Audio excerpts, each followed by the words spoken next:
바로 할게요. 네. 돈 얘기를 해봅시다. 이제 환율 얘기를 해야 되는데 처음에 잘 안 되거든. 원래 환율이 비교하는 거라서 이게 머릿속에서 두뇌에서 빨리빨리 잘 안 돌아가요. 원래 처음에는 그런데 좀 하다 보면은 뭐 고3 때까지 경제지문 여러 개를 보다 보면은 좀 편해지는 경향이 있어서 일단 처음에 접근을 어떻게 해야 되는지부터 알려드릴게요. 환율을 먼저 얘기하기 전에 돈은 가치가 있다. 돈은 가치가 있는 거야. 왜 가치가 있는 거야? 그걸 우리 경제에서는 화폐 가치라고 부르는데 화폐 가치는 희소성 때문에 생기는 거야. 맞아? 상대적으로 내 거보다 제 게도 비하면 제가 가치가 더 높은 거지. 그래서 내 거는 상대적인 거니까 당연히 제가 가치가 높아지면 내 거는 낮아지는 거야. 그래서 두 가지의 돈을 비교했을 때 나오는 비율이 환율이에요. 그래서 화폐 가치가 그러면 일단 환율을 비교하려면 화폐가 두 개는 있어야 될 거 아니야. 내 거랑 남의 거 이렇게 될 거 아니에요. 그래서 자국 화폐 가치랑 이제 뭐 타국 남의 나라 돈 화폐 가치를 가지고 이야기를 해야 돼요. 그러면 화폐 가치는 뭐 때문에 생기는 거야, 결국에? 원래 돈이라는 건 희소성 때문에 가치가 있는 거야. 원래 모든 화폐, 지금은 달러가 뭐 기축통화지만 그 전만 하더라도 금본위제였단 말이야. 금이 되게 희소한 가치를 지니기 때문에 금으로 모든 거를 다 바꿨었어. 그 이전에 뭐 영국이 했었던 전 세계를 지배했을 때는 은으로 했었고. 그래서 그때그때 시대에 따라서 달라지는데 지금은 금보다는 뭘로 해요? 미국 달러로 하죠. 미국 달러로 한단 말이야. 미국 달러는 사실 어디에 묶여있니? 이거 사실 원래는 석유 생산량에 묶여있는 거예요. 빨리 온다며? 늦었잖아. 그러면 내 화폐 가치가 상대적으로 결정되는 거니까 싸면은 남의 나라 돈의 화폐 가치가 상대적으로 올라간 거지. 근데 우리는 여기에 계속 환율 이렇게 나오는데 환율이 자국 화폐 환율 얘기하는 거예요. 내 돈 얘기하는 거야.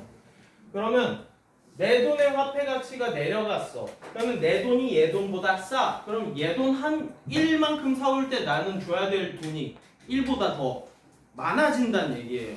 그러면 환율은 어떻게 돼요? 내 화폐 가치가 떨어지고 상대 국가의 화폐 가치가 올라가게 되면은 환율이 올라간다는 얘기예요. 환율이 올라간다라는 건 이런 얘기예요. 환율이 올라가. 그럼 환율이 올라간다 해서 끝내면 아쉬워. 결국에 우리는 환율 결정 뭐 때문에 하는 거니까? 무역할 때 쓰려고 환율 결정하는 거잖아. 네 물건 사고 내 물건 팔 때 돈의 가치를 정해야 되기 때문에 환율 결정을 하는 거란 말이지. 그럼 환율이 올라가면은 수출이 잘 될까 안 될까? 내 물건이 그러니까 봐봐 세찬아, 네가 이제 미국이고 내가 한국이야. 지금 원달러 환율 어때? 지금 막 그 사건 이후로 미친 듯이 치솟고 있잖아. 우리나라 환율이 올라가고 있어. 우리나라 물건 싸게 비싸게 미국 입장에서 너무 싸. 너네 일본 여행 자주 갔을 때 기억나? 우리가 엔화 1 받을 때 내가 올해 갔다 왔다 그랬잖아. 일본을. 그때 870원이었어. 엄청 쌌어. 그래서 100엔 바꾸는데 870원밖에 안 하니까 미친 듯이 놀러 갈만 했다는 거야. 그래서 많이 갔어. 지금은 많이 그렇게까지는 못 가. 한 940원대 이렇게 됐단 말이야. 그러니까 상대적으로 환율이 올라가면은 수출이 잘 돼요. 지금 그래서 막 환율 올라갔다 경제 나라 망하는 거 아니냐, 이거는 우리나라 사람들이 IMF에 대한 트라우마가 있어서 그래요. 그러면 외화를 많이 갖고 있다는 얘기야? 적게 갖고 있다는 얘기야? 환율이 올라갔다라는 건 외화의 가치인 환율이. 자, 우리나라 거보다 남의 나라 게 귀해. 우리나라는 그럼 달러 많이 갖고 있는 거야? 적게 갖고 있는 거야? 환율이 올라갔다는 건 적게 가지고 있는 거야. 상대적으로 달러 보유량이 줄어든 효과가 있어요. 그런데 지금 신난 기업들도 있어. 수출하는 기업들은 지금 신났어. 지금 SK 뭐 하이닉스 다니는 애들은 성과급으로 2천만 원씩 나와. 수출이 오지게 잘 돼서. 우리나라 게 싸니까 수출이 잘 된다고요. 그래서 결국에 수출이 잘 되면 이거를 경상수지 흑자라는 단어를 보통 경제 용어에서는 사용합니다. 경상수지 흑자를 봐요.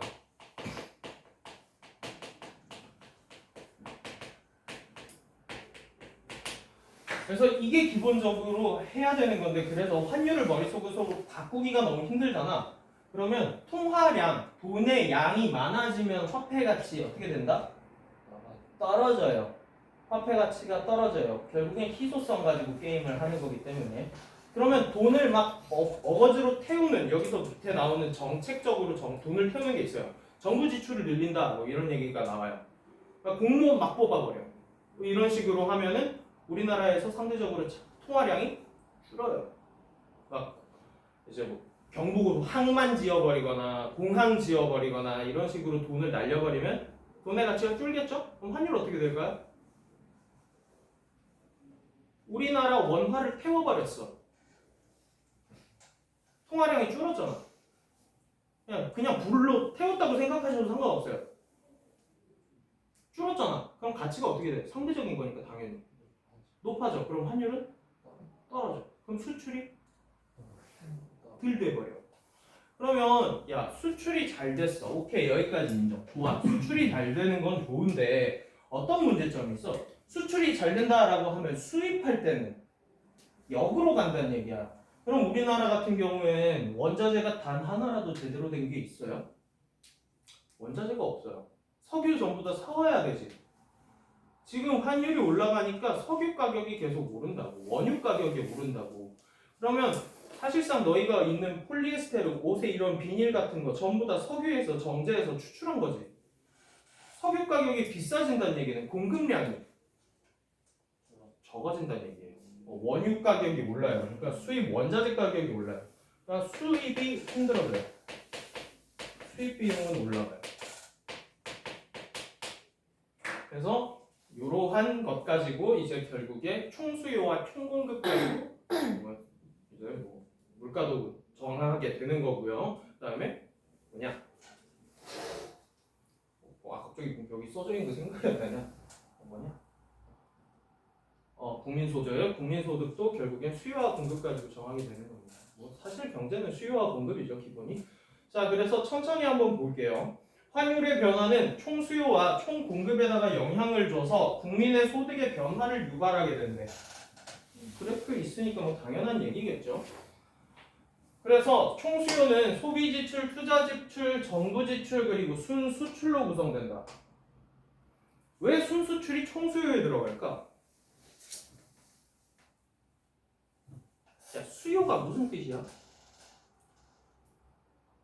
구매력이 있다는 거지. 땡긴다는 얘기잖아. 일단 써버렸어. 뭘 사. 돈 쓰는 거지. 수요지. 그 다음에 투자하는 것도 돈 쓰는 거지. 수요지. 정부 지출 돈 쓰는 거지. 수요지. 근데 여기 수출이 왜 수요야? 수출이 왜 수요로 잡히냐? 수출은 우리 입장에서 파는 건데 외국 입장에서 우리 거 사가는 거지. 우리 거의 재화를 누가 가지고 나가는 거 아니야? 우리 재화가 줄어든 거잖아. 제가 가지고 갔으니까 내 건 줄었잖아. 그러니까 당연히 총 수요에 여기 수출이 들어가요. 순수출이라고 되어 있잖아요. 그래서 진짜 그냥 빠져나간 것 얘기하는 거예요. 그러니까 우리나라에서 원래 생산한 게 외국으로 빠져나갔으면 그만큼 빈자리가 생기지. 그러니까 총 수요에 순수출이 들어가게 되는 이유가 그래서 그래요.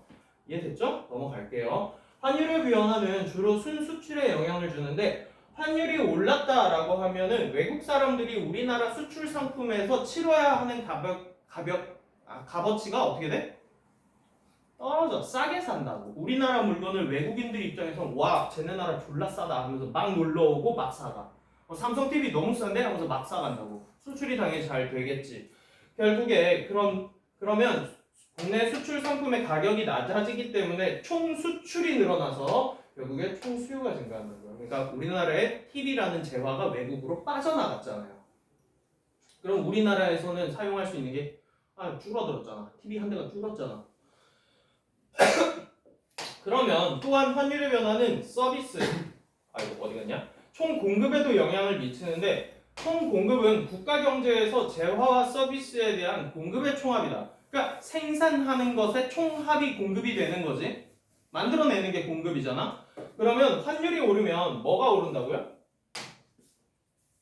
환율은 총 공급에 영향을 미치는데 총 공급은 공급이 돼. 그러니까 생산이야. 근데 우리나라에서 사실상 인간 말고는 뭐 딱히 팔아먹을 게 없잖아.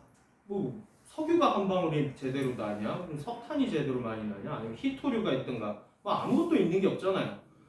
그러니까 우리나라는 전부 다 뭐해서 써야 돼? 전부 다 수입을 해서 써야 되는데 환율이 올랐다 그러면 외국에서 사올 때 우리가 외국 상품에 지불해야 되는 가격은 높아진 거지. 비싼 돈 주고 사와야 된다고 이제. 비싼 돈을 주고 사와야 되기 때문에 결국에 뭐가 올라가? 생산 비용이 막 말도 안 되게 올라가 버려. 그러면 계속 생산을 지속할 수가 없게 된다고. 그러면 당연히 생산량이 줄어들어서 뭐가 줄어? 공급이 감소해. 자, 그래서 지금 여기 있는 그래프가 환율 상승 시의 그래프인데 이게 환율 상승했을 때 총 수요와 총 공급이 어떻게 되는지가 하는 건데 자, 환율이 상승하면 뭐 잘 된다고요? 수출이 잘 된다고요. 그러니까 총 수요가 우측 방향으로 간다고. 총 수요의 방향은 이쪽 방향으로 이동할 거라는 거 알겠지? 이게 총 수요잖아요? 이게 총 공급이고요. 그러면 공급은 어떻게 된다고? 환율이 오르면? 원자재 가격이 상승했기 때문에 생산을 많이 하지 못해서 총 공급이 결국에는 줄어들어. 우측으로 이동해요? 좌측으로 이동해요? 좌측으로 이동해요.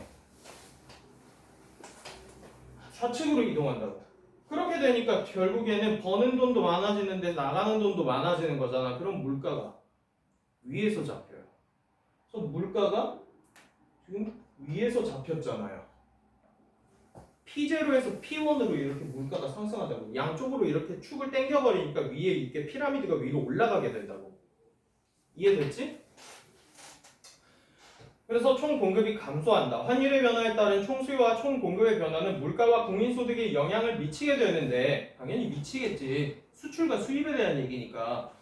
우리나라 같은 경우에는 이게 훨씬 더 민감하게 미친다. 제대로 우리나라는 팔아먹을 게 없어. 그래서 국민소득에 영향을 미치게 되는데 이것은 그림을 통해서 알 수 있다. 그림은 물가에 따라서 국민소득이 어떻게 변하는지 보여주는 그래프다. 국민소득은 총수요와 총공급이 균형을 이루는 지점에서 뭐가 결정이 된대? 물가가 결정이 된대. 지금 물가가 어디에 있어요? 지금 국민소득, 그 다음에 국민소득은 여기에서 잡히네. 뭐 여기 점들에서 잡히네요. 여기 점들에서. 자, 그러면 이해하기 쉽게 우리나라의 예시를 들어보자. 니네 한국사 다 했지? 끝났잖아. 그러니까 1980년대 한국 경제가 미친 듯이 성장하던 시기에 우리나라 돈 많이 벌었지. 돈 많이 벌었잖아. 전두환 정부 때 돈 많이 벌었잖아. 그때 뭐가 엄청나게 받쳐졌다고? 수출을 오지게 해가지고 결국에는 국민소득을 받쳐준 거 아니야? 그때 왜 그러면 우리나라가 그렇게까지 국민소득을 많이 땡겨갈 수 있었냐? 삼저였어요. 아마 교과서에서 봤을 거야. 일단 원유 가격이 가장 중요한데 원유 가격이 계속 받쳐줘. 원유 가격이 되게 쌌어. 저렴했다고. 그러니까 우리나라는 그때 중화공업 산업을 하면서 석유를 정제해가지고 외국에다 갖다 팔았단 말이야. 근데 원유 가격이 사오는 가격은 그대로인데 우리나라께 물건이 개 잘 팔려. 그러니까 공급은 여기에서 안 움직였는데 총 수요만 어디로 가버렸어? 총 수요만 이렇게 달나라로 갔어. 이거 선분 계속 이어볼까? 떡상했다고요. 총 수요가. 총 수요가 이렇게 떡상하니까 여기 맺히는 지점도 같이 떡상한 거지. 그리고 물가도 많이 올랐잖아. 그러니까 총 수요가 빵 뛰어버리면 결국에 국민소득도 많이 올라가고 물가도 위에서 잡힌다고. 많이 벌었으니까 많이 써야지. 자, 그러면 총 공급이 계속되잖아요. 아까 전에 뭐라 그랬어? 총 공급. 이거 니네 현실 얘기다. 자, 총 공급은 생산량이라 그랬다. 야, 지금 생산 가능 인구 줄어들어. 줄지. 너네 이야기잖아. 내가 대학 갔을 때 몇만 명이 대학 응시했게 60만 명이었어. 62만 63만 명이 된다고 수능 응시 인원이. 니네 몇 명 볼 것 같아요? N수까지 합쳐서 40만 명이 안 되지. 반동갈이 났네? 생산 가능 인구가 반동갈이 났어요. 공급이 계속 옆으로 빠질 거예요. 공급이 자꾸 좌로 이동한다고. 그러면 버는 돈이 같이 가버려요. 저쪽으로. 역성장 해버려요. 그러면 자, 여튼 그래서 국민소득은 총수요와 총공급이 균형을 이루는 지점에서 결정이 되기 때문에 결국엔 이 그림은 물가에 따른 총수요량과 총공급량의 변화를 보여주는 것이기도 하다. 여기까지 이제 됐죠? 문제 없죠? AD0는 총수요 곡선을, AS0는 총공급 곡선을 나타내게 된다. 그런데 환율이 상승하게 되면 앞서 말한 대로 뭐가 올라가? 순수출, 그러니까 환율이 올라가게 됐다라는 거는 수출이 올라갔다. 총수요가 어떻게 됐다? 총수요가 올라갔어요. 그래서 총수요가 증가한다. 맞네? 그러면 이것은 물가가 변동한 건 아니지? 그냥 화폐 가치의 변동인 거잖아. 화폐 가치의 변동 요인에 따른 것이기 때문에 총수요 곡선 자체가 그냥 일로 빠진다고요. 오른쪽으로. 그래서 선분 자체가 그치? 오른쪽으로 요 기준으로 이렇게 빠진다고요. 그래서 AD0는 AD1이 된다고. 확인해 보시면 이렇게 총수요가 증가했다라는 거 확인할 수 있죠. 또한 환율이 상승하면 뭐가 올라간다고? 원자재비가 올라가서 결국에는 생산 비용이 증가하기 때문에 총 공급은 좌로 빠져요. 그러니까 양쪽으로 이렇게 당긴다고 생각하시면 돼요. 환율이 오른다는 건. 선분 자체가 양쪽으로 이렇게 당겨지기 때문에 균형점은 더 위에 맺히게 될 수밖에 없는 거 이해되니? 그래서 곡선 자체가 어디 갔냐? 생산 비용, 원자재 비용이 상승하기 때문에 총 공급은 줄어들어요. 그래서 이때도 물가가 변한 건 아니잖아요. 화폐 가치가 변한 거랑 물가가 바뀐 거랑은 다르잖아요. 물가가 바뀐 것은 아니기 때문에 총 공급선 자체가 왼쪽으로 쭉 당겨져서 AS0는 AS1이 된다. 확인하시면은요. 환율이 올라갔을 때 일로 당겨갔죠. 그 다음에 수요는 우측으로 당겨갔고요. 이렇게 변한 거 확인해 볼 수 있어요. 눈으로. 그래서 그래프 나온다고 쫄지 마시고 이거를 어떻게든 이용해 먹을 생각을 하셔야 돼. 넘어갈게요. 그래서 그 결과 총수요 곡선과 총공급 곡선이 만나는 균형점도 E0에서 E1으로 올라가는 거 눈으로 확인하실 수 있죠. 그래서 물가는 무조건 어떻게 된다? 상승한다. 환율이 오르면 물가는 상승한다. 여기 사실 다 써놨어. 이거 총수요 얘기였지? 이거 총공급 얘기였지? 총공급은 빠지고 총수요는 올라가면서 결국에 물가는 무조건 올라요. 물가는 환율이 올라가 버리면. 이거 다 하고 나서 추가적으로 얘기를 다른 방식으로도 접근할 수 있거든. 그걸로도 한번 해드릴게요. 넘어갈게요. 일단 물가는 무조건 상승하게 된다. 그렇지만 국민소득의 경우는 꼭 그렇지가 않아. 그림에서는 환율 상승에 따른 국민소득에는 변화가 없는 것으로 나타나 있어요. 그렇죠? 그래프 제가 다시 돌리면 자꾸 복잡하니까 눈으로 한번 그래프 확인해 보세요. 근데 변화 없죠? Y는 변화 없죠? 하지만 총 공급 곡선보다 총 수요 곡선이 더 큰 폭으로 이동할 경우 어떻게 됐어? 아까 전에 공급은 그대로 두고 내가 수요 곡선만 우측으로 당겨봤지? 아까 80년대 얘 들어주면서 우측으로 당겨줬잖아. 그러니까 만나는 지점 자체가 저쪽으로 가버렸다고. 떡상했다고. 그래서 수요 곡선이 더 큰 폭으로 이동할 경우 수요 팽창 효과가 나타난다. 자, 그러면 이거 되게 별거 아닌 얘기거든? 그냥 많이 벌려면 많이 팔아야 되는 거지. 많이 팔면 되는 거잖아. 생산량은 기본빵만 계속 해주고 누가 내 거를 많이 사간다라는 건 내 물건의 가치가 올라갔다는 얘기잖아.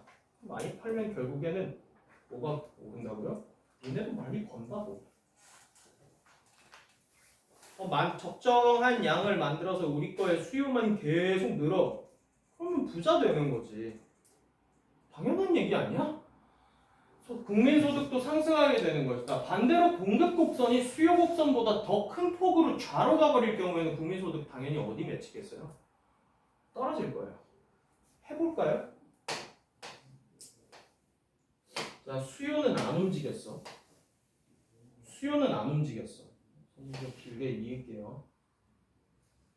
수요는 안 움직였는데 얘가 어디로 가버린다고? 일로 가버린다고. 국민소득은 여기서 맺혀버리네. 아무도 우리 거 안 사는데 찍어내기는 애지게 찍어내버리면 어떡하냐고. 아니면 뭐 이제 근데 찍어내는 걸 애지게 찍는 것도 아니고 이거 어떻게 된 거냐면 얘네 그냥 인구 줄었다고 생각하시면 돼요. 만들 사람도 없어요 이제. 이렇게 되면은 전체적으로 국민소득이 감소할 거예요. 맞죠? 만들지 못하는데 어케파노. 자, 그래서 당연히 수요가 팽창하면은 뭐 된다고요? 돈 번다고요. 반대로 공급이 팽창돼 버리면 가격이 떨어질 거 아니에요. 가치가 떨어지는 거잖아요. 공급이 과하게 많이 됐다라는 건. 그러면 당연히 가격이 떨어지니까 버는 돈도 떨어질 거예요. 이해돼요? 문제 없죠? 넘어갈게요. 그런데 지금까지 얘기한 거는 그냥 환율 상승에 대한 얘기였어. 환율 상승에 대한 얘기인데 개방경제에서는 단기적으로 환율에 가장 큰 영향을 주는 게 이자율이래. 그래서 우리는 지금 개방경제에 살지 폐쇄경제 하는 나라 제대로 리얼 찐 폐쇄경제 하는 나라 있냐? 있어. 저 위쪽에 있어. 그 국무위원장 동지께서 운영하시는 그 괴뢰 도당은 찐 폐쇄 경제예요. 걔네들은 경제 움직이기 너무 쉽겠지. 그냥 본인이 결정하면 되는 거잖아. 하고 싶은 대로 하면 된다고. 그럼 죽든가 말든가. 근데 우리나라는 개방 경제예요. 그래서 언제든지 너네 여행 갈 때, 뭐 일본 여행 갈 때 바로 전날 뭐 할 수 있어? 돈 바꿀 수도 있고 심지어 거기 도착해서도 바꿀 수 있어. 그리고 뭐 공항에 있는 환전소 같은 데는 24시간 거래야. 그러니까 시간대도 상관없어요. 은행에서 굳이 안 바꿔도 돼. 환전소 찾아가면 된다고. 수수료 더 주고. 언제든지 돈 바꿀 수 있어요? 없어요? 있어요. 이게 개방경제예요. 그러면 개방경제에선 나라와 나라 사이에 상품이나 서비스만 왔다 갔다 하는 게 아니라 뭐도 왔다 갔다 해요. 돈 자체도 왔다 갔다가 너무 자유롭게 가능하다고. 따라서 국내 이자율이 올라갔어. 국내 이자율이 올라가면은 자 우리나라의 이자를 12% 주고 너네 나라 이자 5% 주면은 너네 나한테 돈 넣을래? 얘네한테 돈 넣을래? 나한테 돈 넣을 거지. 나는 그러면 니네들이 바리바리 뭐 싸들고 온다고? 1대1 교환 안 한다 지금. 달러로 일단 바꿔 갖고 온다. 너네들 전부 다 자기 돈 달러로 바꾼 다음에 나한테다가 돈 쑤셔 넣을 거지. 그러면 내 입장에서 우리나라 입장에서는 뭐가 넘치고 넘친다고? 달러가 넘치고 넘쳐. 달러의 가치가 어때 우리나라에는? 줄어. 달러의 가치가 줄었네? 그러면 내가 한국이라고 치자. 원화 가치는 올랐네? 이자율이 오르니까 환율이 어떻게 됐어? 환율 내려갔네? 이자율이 막 올라버리니까 수출이 안 돼버리네?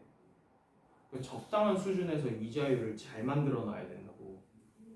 이게 잘못 만들어 놓으면 우리나라 같이 수출로 먹고 사는 나라는 이게 타격이 좀 커. 그러니까 원자재가 뿜뿜하게 잘 나오는 산유국 같은 경우에는 뭐 알아서들 하시고 우리는 눈치 오지게 봐야 돼요. 환율 눈치 오지게 봐야 된다고. 그래서 해외 자본이 국내로 유입됐어. 이자율이 올라갔다라는 얘기면 해외 자본이 국내로 들어와서 외화가 당연히 많아지겠지. 이제 개나 소나 달러 물고 다녀. 그러면은 환율은 떨어져요. 환율 떨어지면 뭔 난리 나냐? 수출 안 돼버린다 이거. 수출 감소네. 수출은 어디에 영향 미쳤었냐? 순수출은 총수요에 영향 미쳤었지. 이자율이 올라버리니까 총수요가 빠져버리네? 이거 국민소득도 빠질 수가 있겠는데? 진짜 되게 경제정책 잘해야 된다고요. 그래서 반대로 그러면 국내 이자율이 떨어지게 됐대. 자, 우리나라에서 돈 많이 안 줘. 미국이 더 많이 줘. 니네들 지금 당장 한국 돈 다 달러로 바꿔서 미국 은행에다 다 갖다 박을 거지. 국내 이자율이 떨어지게 되면 국내 자본이 어디로 간다고? 해외로 날아간다. 그러면 우리나라에서 걔는 그러면 외국 돈 있어 없어? 우리 니네 다 달러로 바꿔서 미국 은행에다 집어넣어놨다며. 우리나라 은행이 가지고 있는 달러가 적어졌네. 외환 보유 금액이 적어졌네. 외화가 귀해 안 귀해? 귀해졌네. 가치가 타국 화폐 가치가 올라가고 자국 화폐 가치가 내려갔네. 그러니까 환율이 올라가네. 외환 보유고가 줄어들었는데 그걸 이제 뭘로 땜빵이 되냐? 수출 땜빵이 되네. 이런 식으로 돌아간다고요. 경제가 사실 전부 다 맞물려 있어요. 그래서 환율이 올라가는 결과가 나타난다. 그러므로 환율을 고정하지 않고 외환 시장의 수요와 공급에 맡겨서 환율을 변동하게 하는 우리는 지금 변동환율제를 적용하고 있습니다. 거의 모든 나라가 대표적으로 이래요. 변동환율제에서는 금융정책과 재정정책을 통해서 당연히 정부는 뭐를 엄청 관리해야 되겠냐? 이자율이 올라가는 것과 내려가는 거에 따라서 국민소득이 되게 민감하게 반응하지. 물가가 민감하게 반응한다고. 니네들 물가 미친 듯이 올라가는데 국민소득 떨어지면 니네 정권 바꿔버릴 거지. 투표 그 땅에다 안 할 거잖아. 그러면 정부는 당연히 누구 눈치 봐요? 국민들의 국민소득과 물가 눈치를 볼 수밖에 없어요. 정부의 존재 목적이 뭔데? 니네 먹고 살게 해주려고 있는 거잖아. 그거 못하면 일단 쓸모가 없는 거잖아. 상대편 죽이는 게 정치가 아니라니까요. 그래서 당연히 정부가 이거를 세심하게 관리를 하겠죠. 자, 그러면 여기서부터 재정정책과 그 다음에 통화정책, 이제 금융정책, 통화정책, 금융정책 요거에 대해서 정리를 하면서 갈게요. 자, 정부가 일단 먼저 통화량을 늘리는 금융정책을 사용하는 것을 가정해보자. 정부가 통화량을 늘렸어. 근데 정부가 그러면은 외국 돈의 통화량은 못 늘릴 거 아니야? 우리나라 정부가. 아니 뭐 달러 무슨 북한처럼 그거 뭐 위조 지폐 찍을 거야? 잡혀간다. 미국에서 CIA 온다 바로. 그럼 우리나라 정부가 건들 수 있는 통화는 뭐밖에 없는데? 자국 통화밖에 못 건드려. 정부에서 자국 내에 통화량을 통화는 돈이에요. 그럼 미친놈이 전화 그러니까 아니야. 돈 얘기야 이거. 통화량을 어떻게 했다고요? 늘려요. 통화 공급을 늘려요. 그러면 쉽게 얘기하면은 그 한국은행에 윤전기라 그래서 지폐 찍는 기계 있어. 그거 다들 갖고 싶잖아. 다들 갖고 싶잖아. 돈 막 찍고 싶잖아. 그걸 5만 원짜리 막 찍고 싶잖아. 그 니네들이 막 찍으면 어떻게 되냐? 우리나라 통화 가치가 떡락해 버리겠지. 자, 통화량이 올라가니까 그래서 여기서부터 시작해 통화량이 올라갔다. 따라서 어떻게 된다? 통화 가치가 자국 통화 가치가 내가 이거 안 읽고 미리 해보자. 뇌 좀 쓰자. 어떻게 돼요? 떨어지죠. 원래 희소성 때문에 돈의 가치가 있는 거라면 떨어진다. 통화 가치가 떨어지면 자동적으로 외화 가치는 올라갑니다.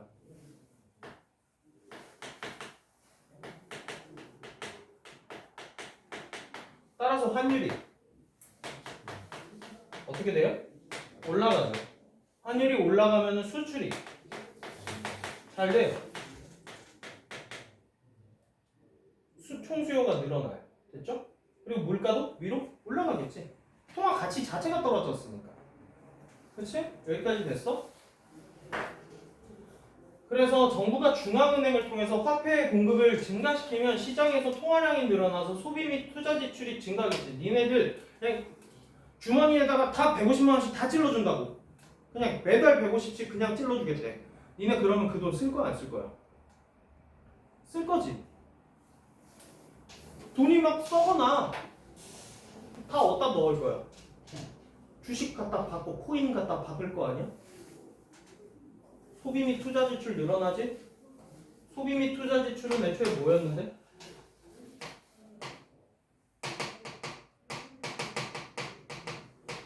총수요 한번 올랐네. 통화량을 찍어내니까 어떤 결과가 온다고 따라온다고? 소비 및 투자 지출이 올라.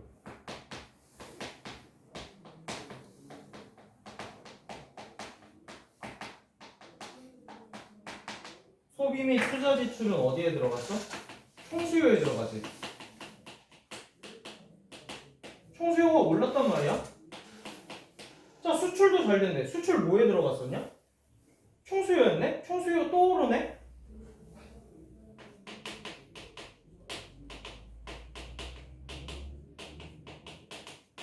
자, 그러면 환율이 여기 올라갔다까지 됐었잖아. 환율 오르면 어떤 사이드 이펙트가 있었다? 수입 원자재 가격이 상승했었네? 그럼 수입 원자재 가격이 상승하면 생산할 때 드는 비용이 많아지네요? 생산할 때 드는 비용이 많아지니까 총 공급량 자체는 떨어지네?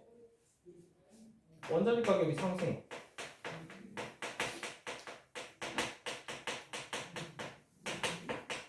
이거는 어떻게 이어져? 생산이 줄어드니까 총 공급이 줄었네? 총 수요는 미친 듯이 뛰고 총 공급은 줄어버렸네?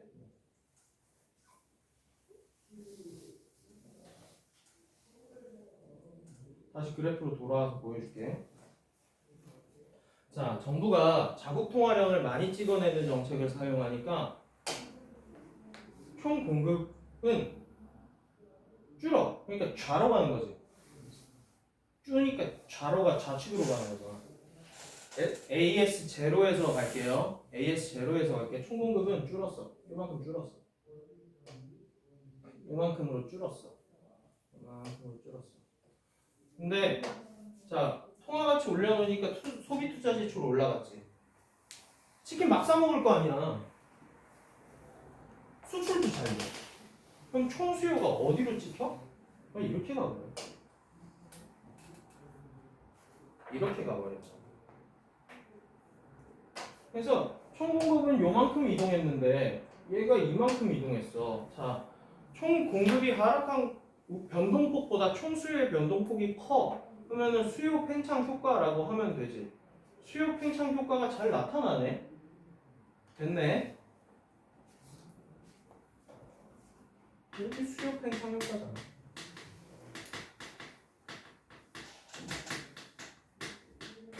계속 가봅시다.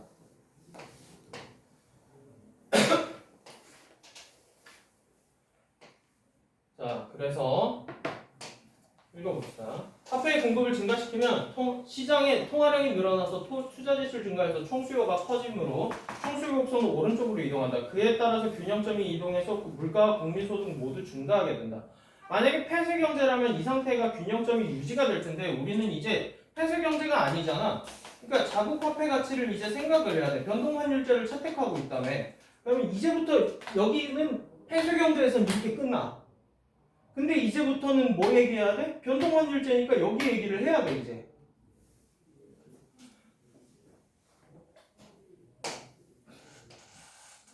어디 갔노? 만약에 폐쇄 경제라면 이 상태에서 균형점이 유지가 되는데 근데 우리는 개방 경제이기 때문에 통화량이 늘어나면 이자율이 떨어져. 이자율이 떨어지면 국내 자본이 해외로 나가버려. 총 공급 곡선은 왼쪽으로 이동해. 이것도 맞지?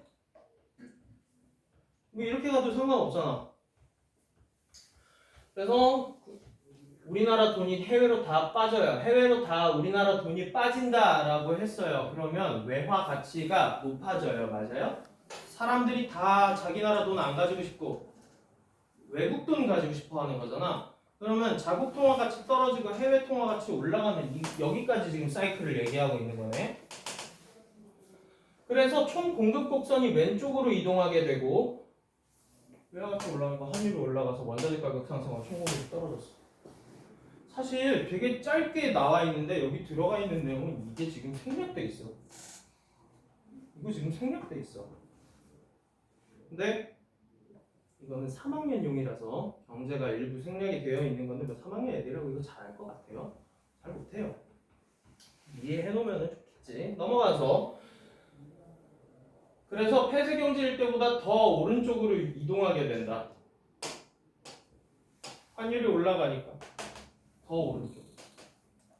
수출 잘 돼서 총 수요 늘어나 더 오른쪽으로 가버려. 그러면 개방 경제에서의 균형점은 폐쇄 경제에서의 균형점보다 국민소득과 물가가 더 높은 수준에서 형성돼. 왜? 수요가 몇 번이 늘었어? 단순 계산해도 이거 2번 늘었고 1번 줄었잖아 이거. 그러니까 양쪽으로 빠진다는 얘기잖아요. 양쪽으로 빠진다는 얘기고. 그러면 다음 거 이번엔 정부의 정책을 봅시다. 얘들아 그리고 통화량을 늘리는 건 누가 늘리는 거야? 정부가 늘리는 건 맞는데 이거 사실 애매하거든. 얘들아 한국은행이라고 들어봤어? 하는? 사실 경제기관은 정부기관과 독립적으로 행동해야 돼. 그러니까 정책적인 입김이 너무 많이 경제에 가버리면은 위험해. 그리고 우리나라 모델이 경제 모델이 어디 거 따라하는 거니? 우리는 미국 모델 따라하는 거거든. 미국 모델을 그대로 따라하기 때문에 아무리 대통령이 바뀌어도 한국은행 총재는 자기들끼리 따로 바꿔요.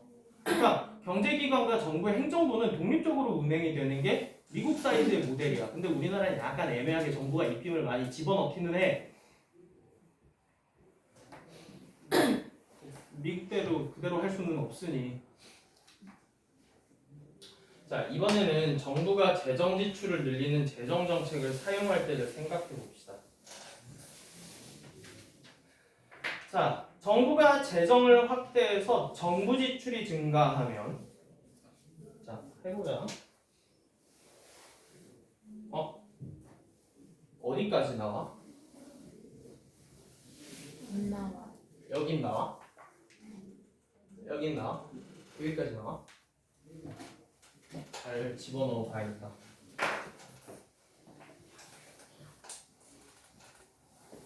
자, 그래서 정부의 재정 지출을 늘리려고 하고 봅시다. 여기까지 하고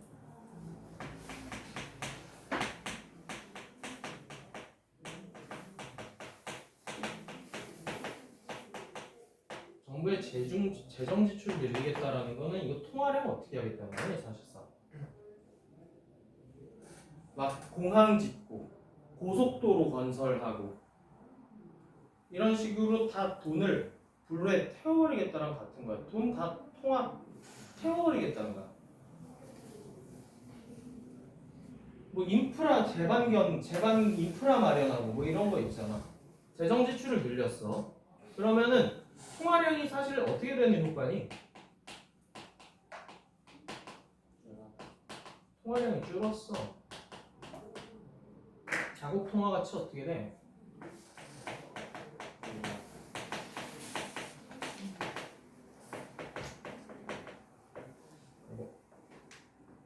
자국 통화 가치 올라가지. 그러면 자국 통화 가치가 올라가면 상대적으로 외화 가치는 내려간다는 얘기네.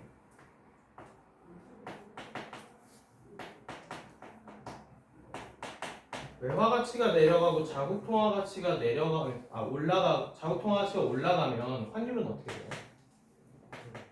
환율 떨어지죠. 환율 내려가면 일단 뭐는 싸게 들여올 수 있어요? 원자재 가격은 수입하는 가격은 싸게 들어온단 말이야. 원자재 수입은 잘해. 원자재 가격 내려갔어. 그러면 총 공급은 올라갔지. 총 공급 올라갔지. 그러면 수출은 환율이 내려가면 우리나라 물건이 남들한테 비싸요, 안 비싸요? 비싸요. 그럼 수출은 안 돼요. 수출 떨어지네. 총 수요 어떻게 되냐? 내려갔네.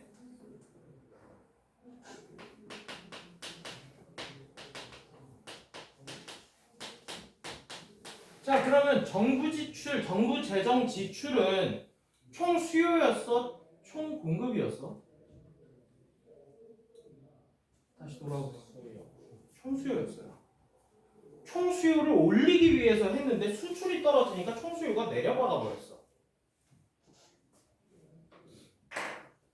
이거 총 수요 올리기 위해서 한 거 아니었어?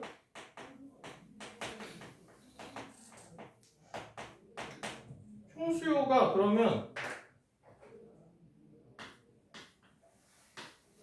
상쇄. 총 공급만 넣었네. 이렇게 되는 거 이해되니? 결국에 총수요를 올리기 위해서 재정 지출을 늘렸는데 이거 수출 감소가 돼버려서 이거 총수요가 결국에는 줄는 효과로 상쇄돼 버렸어. 그러면 물가와 국민소득, 그러니까 총수요의 변동이 없으면 물가와 국민소득은 변동이 별로 안 될걸? 총수요의 변동폭보다 뭐가 더 크게 움직일 수가 있어? 총 공급의 변동폭이 더 크게 움직일 수도 있어. 이거 되게 위험한 거야. 그래서 읽어봅시다. 정부가 재정 지출을 늘리는 재정 정책을 쓰는 경우를 생각해보자. 만약에 정부가 재정을 확대해서 정부 지출이 증가해버렸어. 총 수요는 당연히 오른쪽으로 잠깐 이동했는데 물가와 국민소득 모두가 잠깐 이동했어. 근데 우리는 여기까지는 뭐야? 폐쇄경제야. 폐쇄경제란 말이야 여기까지는. 근데 우리는 폐쇄경제가 아니라 무슨 경제를 채택했어? 개방경제야. 그러니까 이제부터 이 사이클이 돌아갈 거라고. 그래서 국민소득이 모두 증가하게 된다. 여기서 행복하고 끝나면 좋은데 폐쇄경제라면 여기에서 균형점이 형성된다. 그러나 개방경제는 정부 지출의 증가는 결국에 뭐의 증가로 이어져? 돈을 많이 써버렸으니까 우리나라에 이제 시중에 돌고 있는 돈이 통화량 자체가 줄어들었네?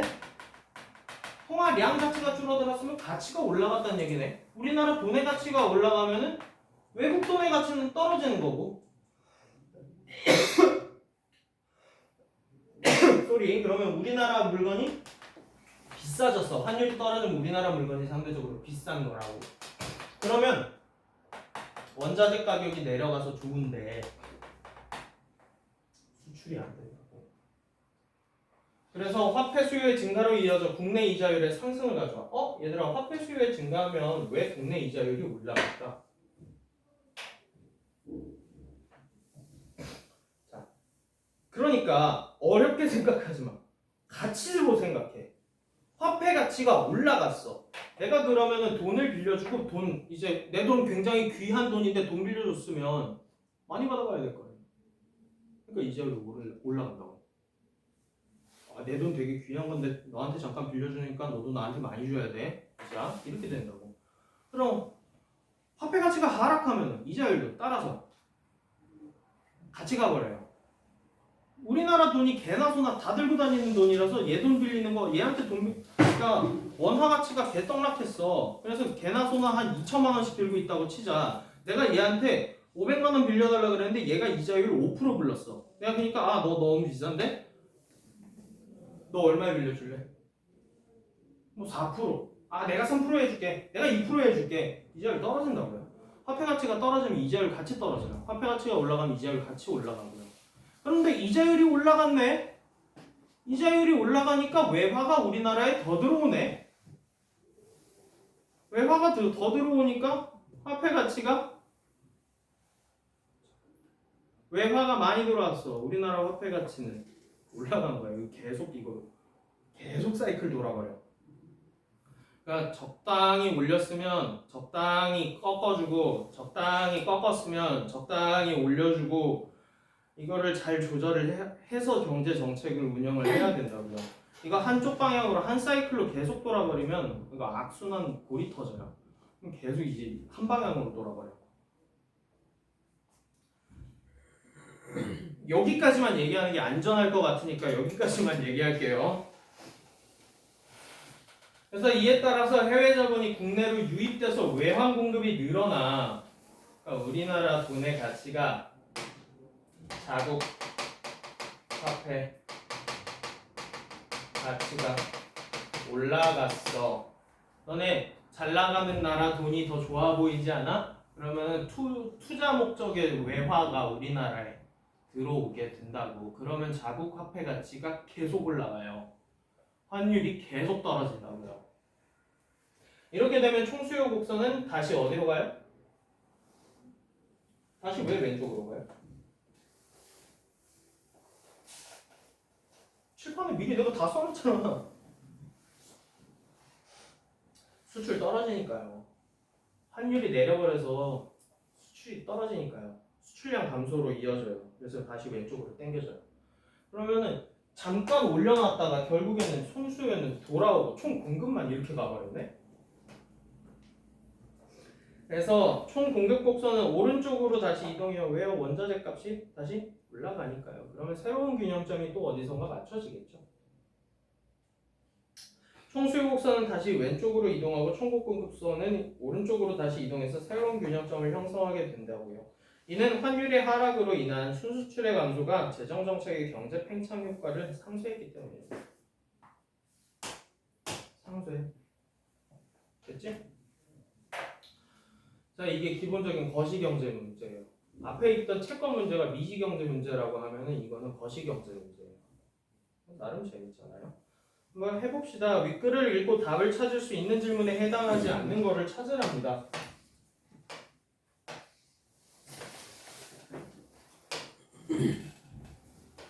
얼만큼 할 건데? 정부 지출 얼만큼 할 건데? 대답해봐. 야, 이거 아는 사람이면 여기 앉아 있을 게 아니지. 어디 갔어야 돼? 아니 저기 컨트롤 타워 가셨어야지. 경제부 장관 하셔야지. 그거 알고 계시면. 이거 읽었다고 경제부 장관 할 수는 없잖아요. 수준을 알 수는 없어요. 얼마만큼인지는 몰라요. 총수요는 뭐가 있다고요? 지출, 그 다음에 순수출 이렇게 있었고요. 환율 상승이 어떤 과정을 통해 공급 감소를 이어져요? 환율이 상승하면 공급이 왜 떨어져요? 원자재 가격이 상승하고요. 원자재 가격 상승은 결국에 생산량의 감소로 이어질 거예요. 생산량의 감소는 총공급이 떨어지는 결과를 가지고 오게 될 겁니다. 개방경제에서 국내 이자율의 상승이 환율 하락을 왜 일으키는데요? 국내 이자율이 올라가면 어떤 사이드 이펙트가 있다고요? 외화가 우리나라로 막 밀고 들어올 거예요. 그러면 외화가 우리나라에 넘치고 넘치네? 그러면 걔네들은 외화를 바꿀 때 뭘 들고 갔다는 얘기야? 우리나라 원화 가지고 갔다는 얘기잖아. 우리나라의 원화는 상대적으로 가치가 더 생기죠. 국내 입장에서. 환율 하락이 일어나요. 이거 얘기하시면 됩니다. 자국 통화 가치가 외화 가치가 올라가고. 이쪽에 있는 거죠? 미안합니다. 이쪽에 있는 거예요. 그래서 개방 경제에서 국내 이자율의 상승이 환율 하락을 일으키는 이유. 그렇죠? 외국 돈이 많이 들어오면 이렇게 되고요. 변동환율조에서 총수요와 총공급에 영향을 주는 정부 정책에는 통화량을 건드리는 정책도 있고요. 아니면 재정 지출을 건드리는 정책도 있습니다.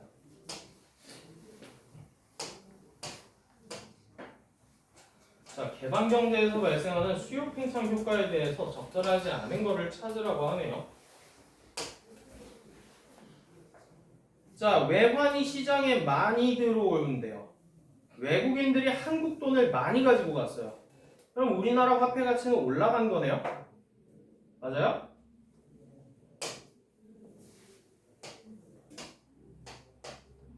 환율 어떻게 됐어요?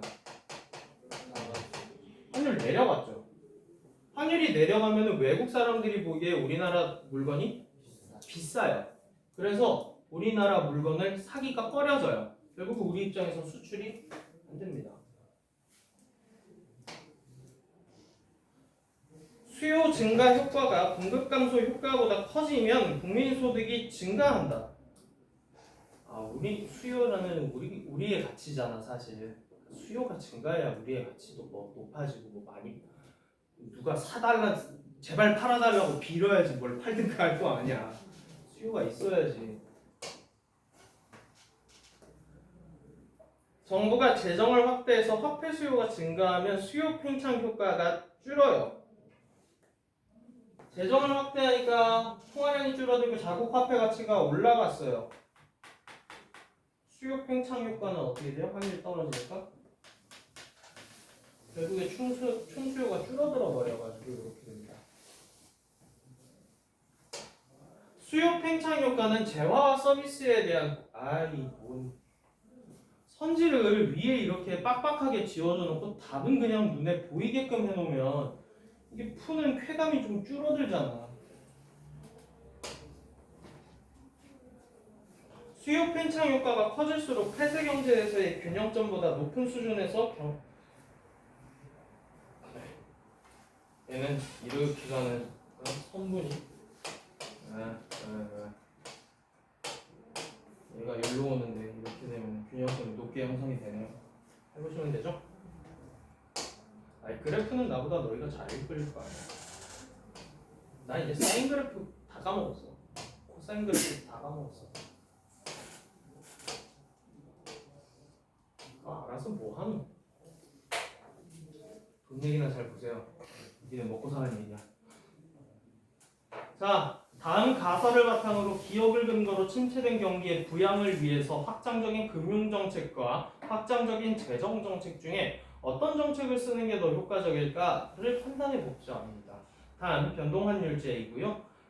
단기 상황에 일단 대처하기 위한 정책을 사용하려고 한답니다. 자, 확장적 금융정책은 이거 돈 찍어내기입니다. 이거 여기 있는 거예요. 확장적 금융정책이고요. 이건 확장적 재정정책이에요. 둘 중에 경기를 땡겨오기 위한 효과는 뭐가 더 효과적일까? 얘는 결국 상쇄돼 버릴 것이고 얘가 훨씬 더 효과적이겠지. 확장적 금융정책은 이자율을 내리게 하고 이자율이 내려가죠. 확장적 재정정책은 이자율이 같이 올라갑니다. 가설이 참이라면 기업을 근거로 할 수 있으므로 정부가 확장적 금융정책을 사용하는 게 효과적이겠다. 자, 확장적 금융정책을 사용하면 물가 인상의 폭이 완화된다. 얘들아, 돈을 막 찍어내는데 치킨을 싸게 팔겠냐? 그럴 리가 없어. 그런 나라에 너희는 살고 있지 않다. 경제는 봐주는 거 없다. 확장적 재정정책을 사용하면 행정부의 역할이 훨씬 더 커지는 거야. 중앙은행보다. 확장적 금융정책이 확장적 재정정책보다 경기 부양 효과가 더 크겠죠. 금융정책보다 재정정책을 쓸 때 국가 간의 자본이동이 더 자본이동은 뭘 하든가 할 수 있어요. 이거는 지금 개방경제에서는 어떻게 하든 다 할 수 있는 거고요. 이거 우리나라 지금 상황 안 좋으니까 다 때려칠게. 우리나라 문 닫습니다. 이렇게 할 거야? 북한처럼 하겠다는 얘기야? 자, 확장적 재정 정책을 사용하면 원자재 제품의 생산비가 상승해요. 원자재 제품의 상승비가 내려가는데요. 원자재 값은 내려갑니다. 여기 안 되죠? 자, 지금 여기 잘 보시면 여기에서 포인트가 되는 게 뭐냐? 통화량이 고정돼 있다는 거야. 두 개의 나라가 통화량이 변동하지 않는 상태에서 이자율과 화폐 수요만 변동하고 있는 거를 보고 있는 거거든. 그러면 A국과 B국의 이자율과 통화량을 나타낸 그래프래요. 최근에 B국의 화폐 수요가 MD1에서 MD2로 변동했대. 자, 화폐 수요가 늘었네? 올라갔네? 화폐 가치 어떻게 된 거야? B국. 얘들아, 그러니까 환율 얘기 나오면 화폐 가치부터 생각해.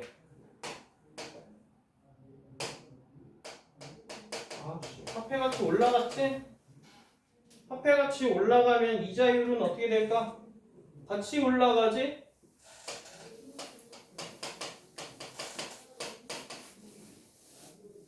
이자율이 같이 올라가면서 환율은 떨어지지?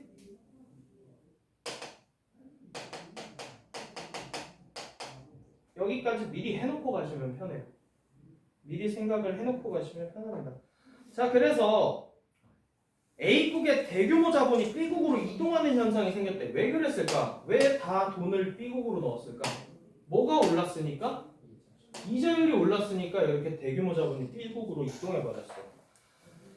그러니까 이로 인해서 B국의 무역수지 적자가 확대됐대. 무역수지는 뭐래? 수출했는데 적자 본다는 얘기야. 수입, 수출 간의 비율이 적자를 보고 있다는 얘기거든. 수출이 안 된다는 얘기예요. B국은 왜 수출이 안 될까? 환율이 내려갔기 때문에 수출이 안 되는 겁니다. 환율이 내려갔기 때문에 수출이 안 돼서 적자가 확대되었다. 단 A국과 B국은 모두 변동환율제를 채택하고 있으며 그냥 다른 나라 없이 두 나라 사이에만 거래를 한다라는 전제를 했을 때 이야기를 해보자. 자, B국의 통화량이 고정된 상태에서 화폐 수요가 증가했기 때문에 이자율이 오른 것이다. 지금 화폐 가치가 올랐다는 얘기잖아요. 화폐 가치가 올라가면은 쟤는 가치가 있으니까 나는 더 많은 이자를 지불할 용의가 있지. 이자율은 올라간다고요. 맞는 말이고. B국의 경우에 확대된 무역 수지의 적자를 줄이려면 금융 정책을 통해 통화량을 늘리는 것이 효과적이겠지. 자, 지금 환율이 너무 내려가서 무역 수지 적자 보면은 환율을 다시 위로 상승시켜 주려는 정책이 필요해. 환율 상승 정책은 재정 정책, 확장적 금융 정책을 사용해야 돼요. 돈 풀어야 돼요. 그래서 금융 정책을 통해서 돈을 푸는 것이 효과적이다. 맞는 말이네. A국의 대규모 자본이 B국으로 이동한 것은 이자 수익에 대한 기대감이 B국이 훨씬 이자를 많이 주기 때문이다. 이자율이 올라가기 때문에. B국으로 이동한 A국의 자본은 환율에 영향을 줘서 B국이 A국에서 수입하는 제품의 가격을 하락시킬 것이다. B국의 화폐 가치가 비싸졌어. 그러니까 A국 물건이 너무 싸. 그러니까 수입을 많이 하는 거잖아. 그러니까 무역 수지가 적자가 된 거고. A국의 경우 B국으로 자본이 유출되는 현상을 막기 위해서는 이것이 이렇게 되면은 답이 안 나올 텐데 자기의 화폐 가치를 어떻게 해야 돼? 최대한 방어해야 돼. 더 떨어지는 걸 막아줘야 된다고. 그러면은 돈을 태워버려야지. 돈을 찍어낼 게 아니라 여기가 안 되죠. 이러면 나라 망합니다. 자, 문맥상 바꿔쓰기의 적절한 거 이건 제가 뭐 해드릴 부분이 많지는 않고요. 답은 3번입니다. 3번이고요. 바꿔 쓰시면 되겠습니다. 자, 여기까지 경제 3이었는데 이거 지금 되게 사실 중요한 얘기 한 거예요. 환율 얘기는 빠지질 않아요. 어디가 된가. 자, 넘어가시면 이제 공공재 얘기예요. 자, 공공재.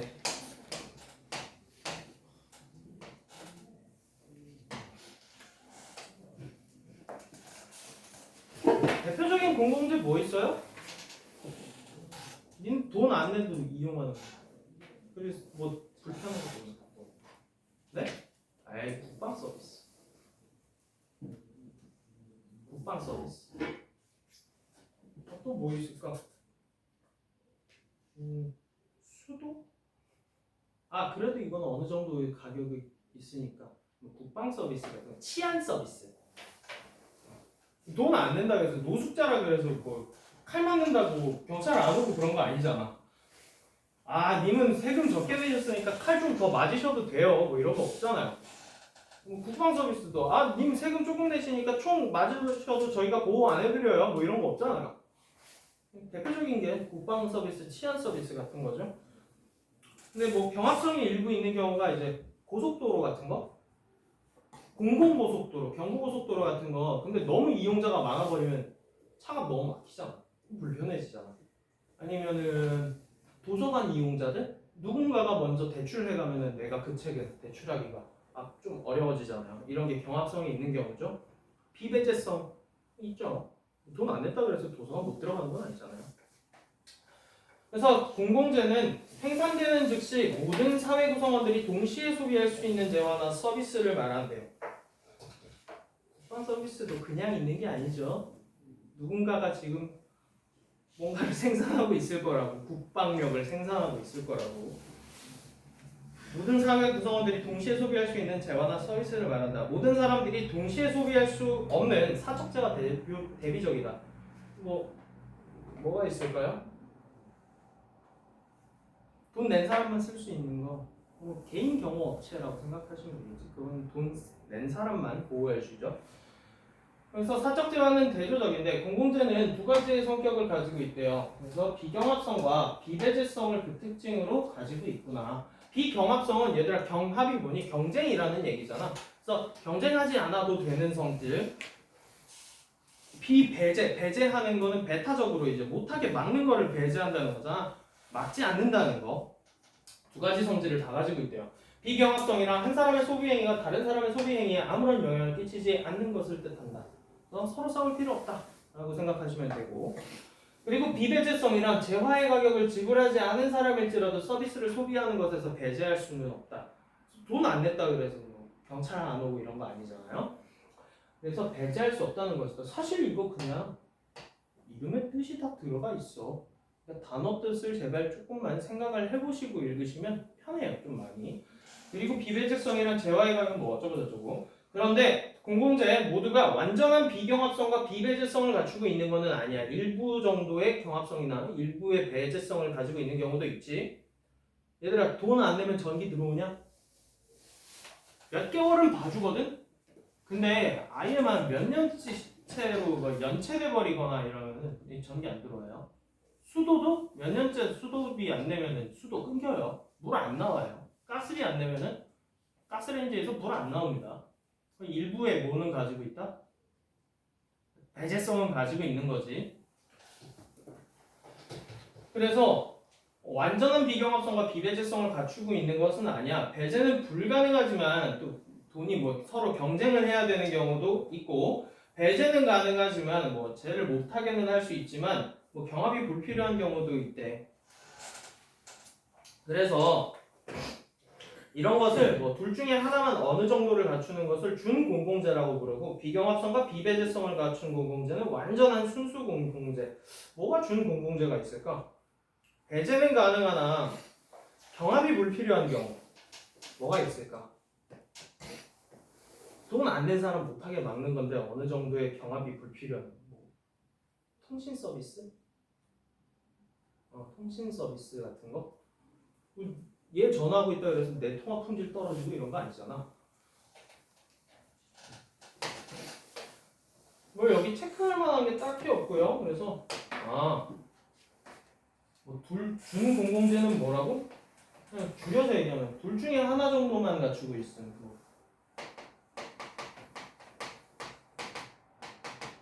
순수 공공재는 둘 다. 그냥 이 정도로 넘어가면 될 것 같아요. 그런데 님들 잘 생각해 보세요. 돈 내고 싶어요, 공공재에다가. 내가 자본주의 얘기할 때 뭐하라고 했어? 존나 이기적이라고. 돈 안 내고 최대한 안 내고 싶잖아. 그러면 어떠하게 얘들아 국방 서비스도 돈 들어가는 일이야. 생각보다 어마어마한 돈이 들어간다. 정부 예산에서. 그러면 어느 수준에서 맞춰야 될까? 이거에 대해서 고민을 해보자고요. 그러니까 누가 얼마만큼의 돈을 공공재에 지불해야 할까? 많이 쓰는 놈이 더 내는 게 좋지 않을까? 수요가 많은 쪽이 좀 더 많은 대가를 지불하는 게 좋지 않을까? 그래서 공공재의 분류와 관련해서 경제학자 뷰캐넌은 클럽제라는 새로운 개념을 제시했는데, 클럽제란 테니스 클럽이나 골프 클럽을 생각하면 쉽게 이해할 수 있대요. 테니스는 한 코트에 4명이서 최대 4명이죠? 뭐 한 명 깍두기로 넣어줄 거야? 그래서 여기 테니스는 한 코트에서 4인이 복식 경기를 즐길 수 있다. 근데 한 명이 테니스 클럽에 가입을 추가로 했어. 그럼 한 명은 어떻게 해? 이렇게 순번을 정해가지고 되게 복잡한 형식으로 게임이 돌아가야 되잖아. 불편해 안 불편해? 불편. 이거 뭐 있는 거예요? 경합성이 있는 거 아닙니까?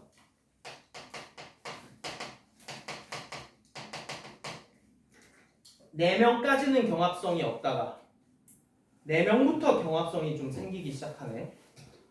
그래서 새로 추가된 1인으로 인해 기존의 4인의 불편이 하게 되는데, 이는 경제학적으로 봤을 때 한 명이 늘어나면서 결국에는 뭐를 많이 쓰는 거야? 더 많은 비용이 들어가는 거예요. 누군가가 뭐를 해야 돼? 포기해야 되잖아, 한 게임을. 돌아가면서 한 게임씩 포기해야 되잖아. 그거 비용이라고 얘기해야 되지. 한 사람이 뭔가를 하기 위해서 포기해야 되는 것, 이거를 우리는 기회 비용이라고 부르고, 모든 거는 야, 다 돈으로 환산된다니까? 모든 건 돈이라니까? 비용으로 요구되는 것과 같다. 뷰캐넌은 이 클럽제의 개념을 통해서 공공재를 운용할 때 뭐를 파악해야 돼? 아주 적절한 인원수와 적절한 규모를 파악하는 게 중요하다고. 공공재 운용 시에 최적의 인원수와 최적의 규모를 파악하는 게 중요함을 역설했다. 이거 패러독스 아니고 힘주어 말했다입니다. 역설. 위를 이용해서 공공재 이용에 따른 편의과 비용을 계산해야 한다고 했다. 그러니까 되게 최적의 인원수와 최적의 규모를 가지고서 그 공공재를 운영하면서 들어가는 당연히 돈이 있을 거 아니야. 그거를 잘 계산해야 된다. 그냥 알잘딱깔센 하라는 얘기입니다. 별거 없습니다. 그래서 공공재를 소비하는 사람이 기꺼이 공공재에 따른 운영 비용을 지불하려는 경우는 흔하냐 흔하지가 않냐. 안 흔하지. 우리 친절한 거 없다니까. 돈 최대한 안 내고 싶다니까. 그래서 무슨 문제가 생겨? 돈 안 내고 쓰려고 하는 이기주의적인 발상이 당연히 생긴다고. 이게 나쁜 거야? 자본주의는 원래 그런 거야. 이기적인 개인을 상정해야 된다고. 무임승차의 문제가 생겨. 그래서 그렇다 그래서 너 무임승차했네 이 쌍놈의 새끼 국방 안 해 뭐 이렇게 할 거야? 그럴 수는 없고 뭐 솔직히 말하면 자 니네 잘 생각해봐. 65세 이상이면 지하철 탈 때 돈 내요 안 돼? 니네 돈 내요 안 돼요? 그래서 65세 이상의 노인분들이 지하철을 운영할 때 돈 안 내니까 타지 말라고 할 거야? 그거 안 되지. 지하철 운영 민영으로 다 돌려버릴 거야? 그것도 아니지. 그러면 그 돈 누가 지불하냐 지금? 어디에 녹아있게? 니네들도 할인받잖아. 이씨 청소년 할인받잖아. 누가 지불하냐? 내가 지불한다. 내가 지불하고 있는 거예요. 그럼 무임승차하는 사람들 비용도 내가 지불하고 있는 거고 니네들 할인 들어가는 것도 부모님들이랑 우리가 지불하고 있는 거야. 그래서 정부는 경제학적으로 잘 분석해서 의사결정을 그냥 알잘딱깔센 하시라 합니다. 별 내용 없어요. 한편에 경제학자 애로는 최선의 공공재 운용을 위해서는 개인들의 공공재에 대한 뭐를 표명해야 돼? 그럼 얼마만큼 돈을 쓸 건지를 뭐에 따라서 반영하자? 선호도에 따라서 반영하자. 지하철 안 내는 태어나서 지하철 몇 번 안 타본 사람은 돈 적게 내고 맨날 지하철 많이 타는 사람은 돈 많이 내고 이게 제일 합리적이지 않냐? 라는 얘기를 하고 있네요. 개인들의 선호의를 충분히 반영할 수 있는 사회적인 선택을 해야 하는데 돼요? 그게? 여기 지금 조건 몇 개 막 나오지? 그거 다 맞춰서 하는 게 되겠냐? 안 되지. 애초에 실질적으로는 불가능해. 개인들의 선호를 충분히 반영하기 위해선 5가지나 조건을 만족해야 되는데 한두 개 만족하는 것도 쉽지가 않을 텐데 이들 조건을 모두 충족한 최적의 선택은 불가능하다는 것이다. 여기에서 5가지 조건은 파레토, 이행성, 독립성, 비제한성, 비독재성이래요. 자, 여기서 이해 못할 만한 단어들.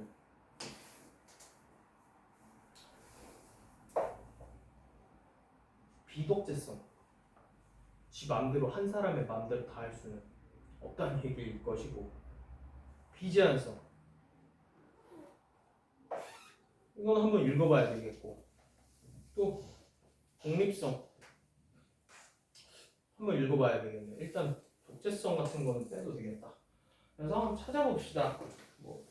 그래서 저 같은 경우에는 이런 것들은 이건 기본 상식으로 이해의 영역이 아니에요. 이런 식으로 나오는 지문들이 간간이 있어. 나열 열거하는 지문들 이런 거는 체크하세요. 이런 거는 밑줄 그으세요. 이거 뭐 외울 거야?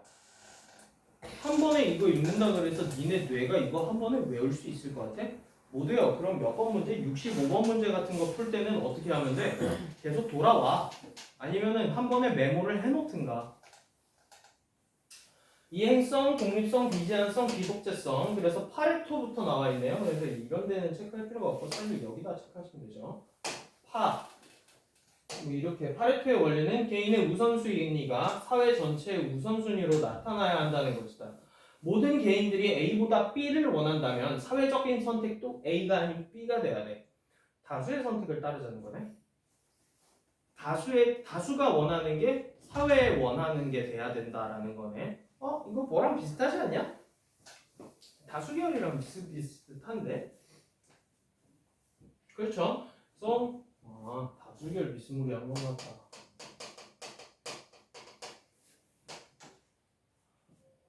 이행성의 원리는 A를 B보다 선호하고 C보다 B를 선호하면 A를 C보다 선호해야 된다는 것이다. 따로따로 선택지를 고려하는 게 아니라 한 번에 묶어가지고 A, B, C 순으로 놓고 나서 A, B, C 순에서 C보다 B가 낫고 B보다 A가 나으면은 이렇게 가야 된다는 얘기네. 그래서 파레토의 원리와 이행성의 원리를 만족하는 선택은 이거겠네. 이런 식으로 가면은 이게 이행성의 원리인가 보다. 그러니까 모든 대안들을 한 번에 묶어서 고려하라는 얘기예요.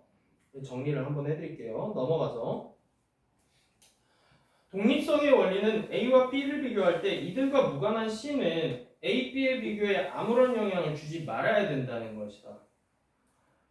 그래서 뭐 선택지가 아닌 거가 끼어들어와가지고 A, B를 고를 때 관련 없는 선택을 얘 영향을 주면 안 된다는 얘기야. 대통령 뽑는데 왜 미친 허경영 같은 사람이 나왔는데 허경영 때문에 A, B가 고려받으면 이상하잖아요. 그런 거 비슷한 거예요. 그래서 이제 독립성의 원리 이해됐다.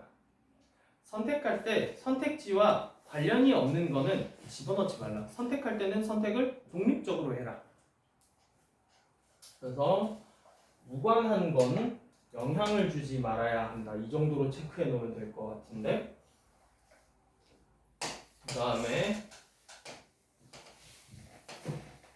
비제한성의 원리는 의사결정할 때 모든 정책들을 비교해야 하며 모든 개인들의 선호를 충분히 고려하고 타인의 선호를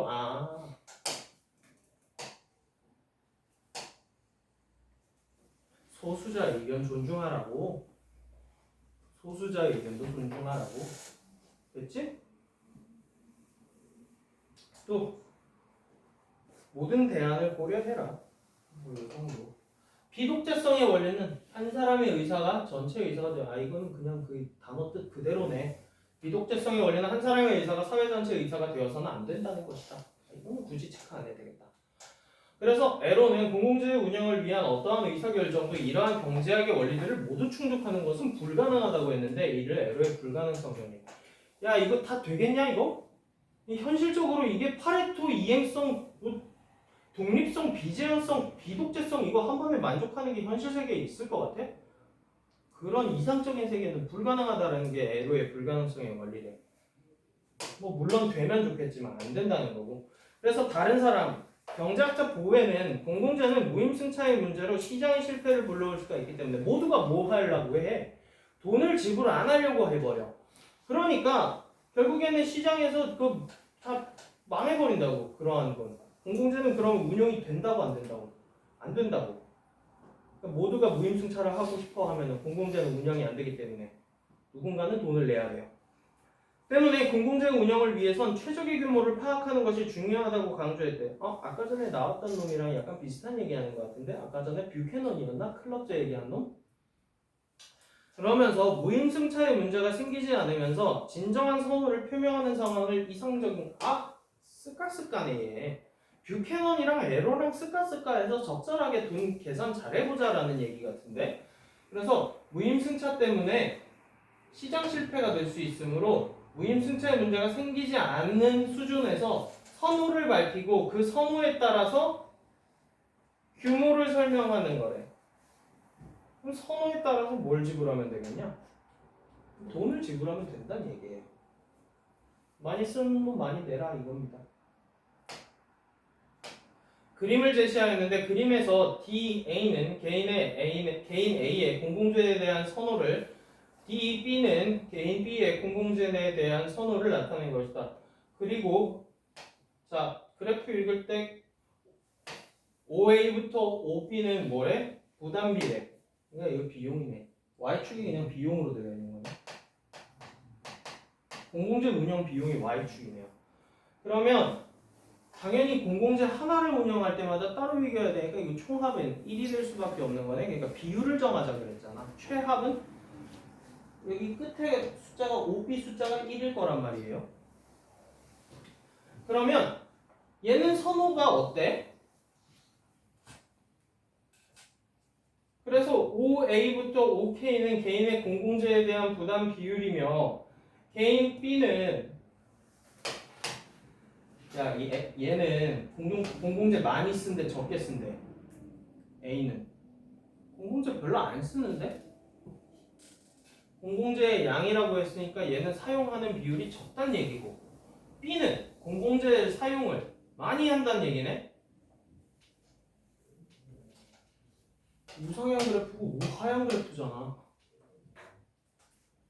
0에 수렴하면 0에 수렴할수록 그런 부담비는 돈을 적게 내야겠지. 근데 뭐 점점 생각해보니까 뭐 OA가 많이 쓰기 시작했어. 그래서 얘도 한 이 정도로 내. 이 정도로 공공재를 써. 그러면은 어디에서 맞춰주면 돼? 아이고 지우개가 난리가 났네. 왜 이래 이거. 여기에다가 맞춰가지고 이제 돈을 비율을 계산하면 되지 않을까? 뭐 그런 얘기하고 있는 거예요. 그래서 OA에서 OB는 개인들의 공공재에 대한 부담 비율로 총합이 1이 되는구나. 그러면 OA부터 K 뭐 희한한 거 저거는 K-는 요만큼은 누구가 지불하는 비용?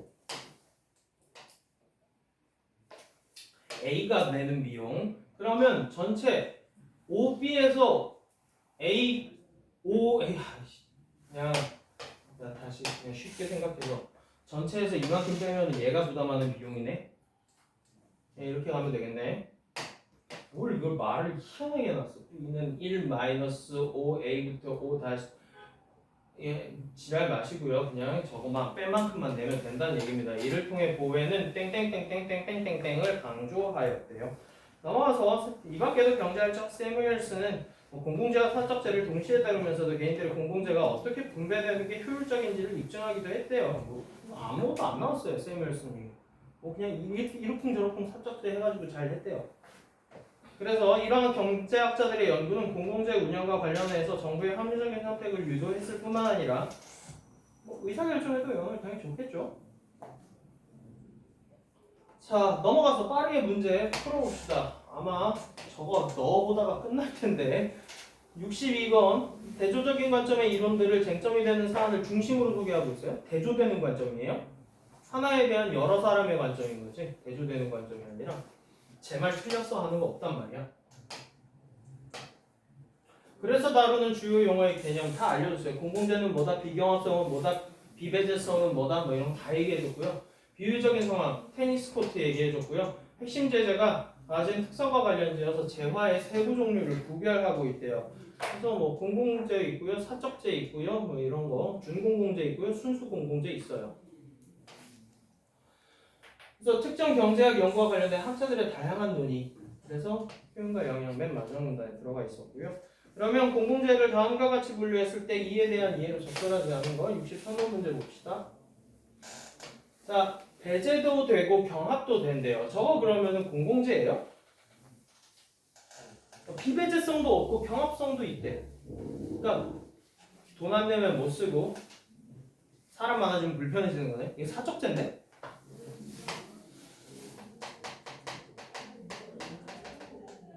배제가 안 되고 경합이 되는 게 있고 유형 3은 배제는 되는데 경합이 필요가 없는 경우가 있고 뭐 배제도 안 되고 얘는 순수 공공재다. 그럼 유형 2, 3은 준공공재에 해당할 것이고 자 유형 1에서 해당하는 것은 공공재에 해당하지 않는 것이므로 모든 사람들이 동시에 소비할 수 없다. 경합성도 있고 배제성도 있죠. 두 가지 비배제성, 비경합성 둘 다 없어요. 자 교통량이 많은 무료도로는 대가를 치르지 않고 이용할 수 있으나 많아지면 불편해요. 뭐예요? 야 그러면 공공도로에 못 들어오게 막을 수 있어? 차 막힌다고 그거 막을 수 있어 도로? 비배제성은 있는데 경합성은 있지. 누군가 차 막히면 불편하단 말이야. 맞는 말이지? 한산한 유료도로는 자 그러면 유료도로는 돈 안 내면 못 들어가죠. 요금을 지불해야 하지만 요금 지불 뒤에는 경합이 필요하지 않대요. 개치사한 거 뭔지 알아?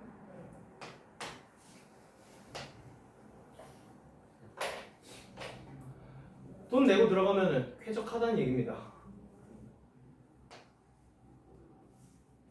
그래서 맞는 말이고 일정 정도의 인원수를 넘어서면 불편이 발생하는 무료 공연장 자 경합성 있어요? 네 있어요. 너무 많아지면 불편합니다. 배제성은요? 없어요. 유형 몇이에요?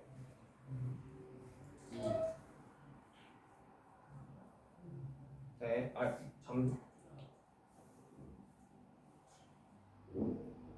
네, 경합성이 있고요. 그 다음에 배제는 못하죠? 유형 2에 해당하네요. 네, 그리고 클럽제로 볼 수 있겠죠? 아 잠깐만, 클럽제는 되냐?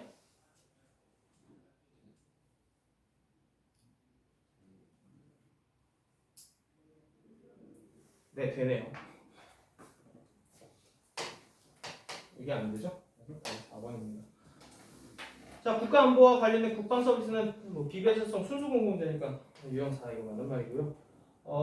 나머지 문제는 제가 다음 시간에 풀어드릴게요. 시간이 너무 오래 걸렸네요.